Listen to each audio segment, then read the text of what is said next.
एक ये मेरी बेचारी ये वाली गौ माता, इसे मेरे पास 1.5 साल पूरे हो चुके थे। ये बेचारी और नहीं उठ पा रही थी। 10 जनवरी को ये यहाँ पे गिरी हुई मिली मुझे। उस टाइम पे इसका बीपी बहुत ज़्यादा डाउन हो चुका था। इतने बीपी नॉर्मल हुआ, इतने में ये बेचारी इसने एकदम क्विट कर दिया कि अब मैं और नहीं खड़ी हो सकती। मैंने कई सारे जने बाहर से बुलाए थे, लेकिन ये नहीं खुद से खड़ी हो पा रही थी सपोर्ट देने के बावजूद भी। अब आप ये देख लो 10 जनवरी से और आज होगी 27 जनवरी। ये बेचारी जैसे तैसे करके बैठ के अपना गुजारा चला रही थी, क्योंकि मैं हर 12वें घंटे में से करवट पलटवा रही थी, नहीं तो ये एक साइड से 2 दिन के अंदर ही गल के मर जाती। अगर ये मैं सेवा ना कर रही होती, मेरा सिर्फ मोटिव पैसा कमाना होता, तो जैसे ही मुझे गिरी पड़ी हुई मिली थी तो मैं इसे इसके हाल पे छोड़ देती। कोई बात नहीं, गिर गई तो गिर गई। मैं नहीं बुला रही बाहर से किसी को भी कि मैंने तुझे उठवा रही, मैंने तुझे बिठवा रही, लेकिन नहीं, मेरी वो सेवा निस्वार्थ सेवा है। जब मुझे अपनी ऐसी एक गौ माता गिरी हुई मिली, मैंने बाहर से हेल्प ली, इसे पहले बिठाया, इसे कॉफ़ी पिलाई, फिर उसके बाद और भी ज़्यादा जने बुलाए बाहर से कि जिससे कि इस बेचारी को सपोर्ट लगा के हम सब उठा सके। लेकिन ये बेचारी नहीं उठ पाई। तो मैं क्या करती थी, अपने ऑफिस जाने से पहले बाहर से जने बुलाती थी, इस गाय की करवट पलटवाती थी, फिर ऐसी रात में ऑफिस से आने के बाद इस गाय की करवट पलटवाती थी। इस तरीके से इस बेचारी ने 16-17 दिन गुजार लिए। लेकिन अभी वो कल रात से बेचारी बैठ भी नहीं पा रही। ये इसका एकदम लास्ट टाइम चल रहा है, और इसी वजह से मैंने इसके सामने भी घास रख दिया कि बेचारी जितना वो खा सकती हो। अब आप ये देखो, ये वाला काम उसे करने की ज़रूरत थी जिसकी वो गाय थी, जिसने इसका दूध यूज़ किया, और ऐसे टाइम पे इसे बेचारी को सड़क पे छोड़ दिया मरने हाथ। मेरे पास जितने भी गौ माता हैं, मैं आपको उनके हाथ बाहर से गिनवा के दिखा सकती हूँ। ऐसी कमज़ोर करके छोड़े, ऐसी ख़त्म करके छोड़े, निचोड़ के छोड़े, और फिर वही इंसान रूपी दाना मंदिर में जाके ठहलोटा मंदिर में चला जावे पूजा करने के लिए। भाई किसका पागल बना रहा तू? और यहाँ पूजा करने का टाइम नहीं लगता, लेकिन मुझे इतना पता है जो मैं काम कर रही ना, ये पूजा से कई गुना बढ़कर है। मैं साक्षात इन्हीं में ही देवी का रूप मान के इनकी सेवा कर रही हूँ। मैं साक्षात की पूजा करती हूँ, साक्षात की मैं सेवा कर रही हूँ। देखिए बेचारी,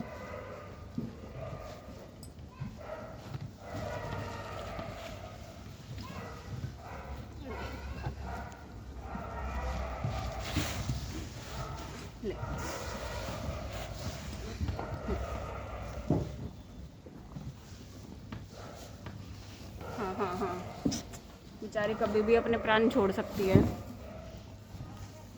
नॉर्मली इन बेचारी की लाइफ 15 साल के आसपास तक होती है, और बेचारी सिर्फ 4-5 साल के अंदर ही ख़त्म कर दी जावे।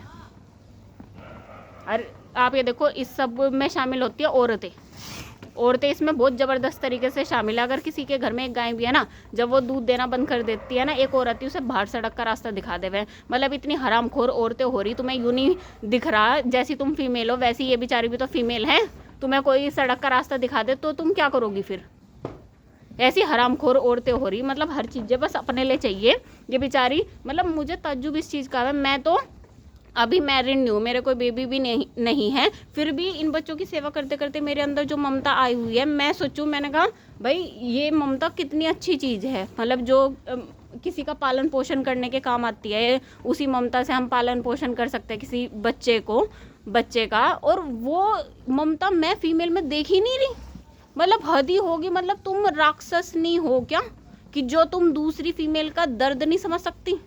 मतलब सिर्फ इंसान के रूप में जो औरतें हैं उन्हें ही दर्द होता है क्या हर तरीके का? चाहे वो डिलीवरी पेन हो या फिर आफ्टर डिलीवरी पेन हो, या तुम्हें अपने शौक पूरे करने इन बेचारियों को कोई ज़रूरत नहीं है? इन्हें तो तुम ये भी नहीं समझते कि इन बेचारों को घास भी दे दो। एक औरत ही दूसरी औरत की दुश्मन बनी फिर रही। ऐसी हरामखोर औरतें हैं। कहीं घर मैंने ऐसे भी देखे कि वहाँ पे अंकल या भैया चाह रहे थे कि जो गाय है वो घर में ही रह जाए, भले वो दूध भी नहीं दे रही। उस हरामखोर औरत ने उसे घर में रुकने तो नहीं दी, रोज़ के झगड़े करे। अब बताओ, ऐसी हैवान औरतें हैं। वैसे तो कोई मेल घर में रखना पसंद ही नहीं करता, लेकिन एक दो मेल के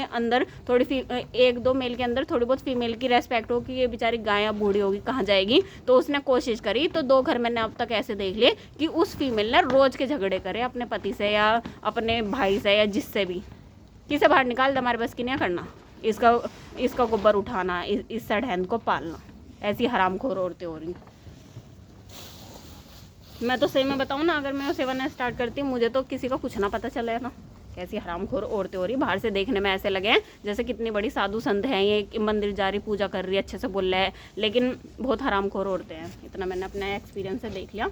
तुम्हें कुछ नहीं है, बस तुम्हें अपने ही शौक है, बस तुम्हें यूँ लगे बस तुम ही इंसान हो और तो तुम ही जीव हो बस, और तो किसी को जीने का हक नहीं है। बस बेचारी, भगवान इस बेचारी की मुक्ति ठीक से हो जा। ये बेचारी तड़पने लग रही पिछले 16-17 दिन से। आप ये देखो, हम खुद एक जगह बैठे नहीं रह सकते। और इस बेचारी को मैं ऐसा भी नहीं कर सकती कि मैं हर 5वें-6ठे घंटे में से करवट पलटवा पाऊँ, क्योंकि मुझे ऑफिस भी जाना है। लेकिन ऑफिस से आने के बाद और ऑफिस जाने से पहले हर हाल में इस बेचारी की करवट पलटवाऊँ मैं, चाहे मुझे हेल्प यहाँ से 10वीं गली में से लेकर आनी पड़े। भगवान इस बेचारी का शरीर टाइम से पूरा हो जाए बस।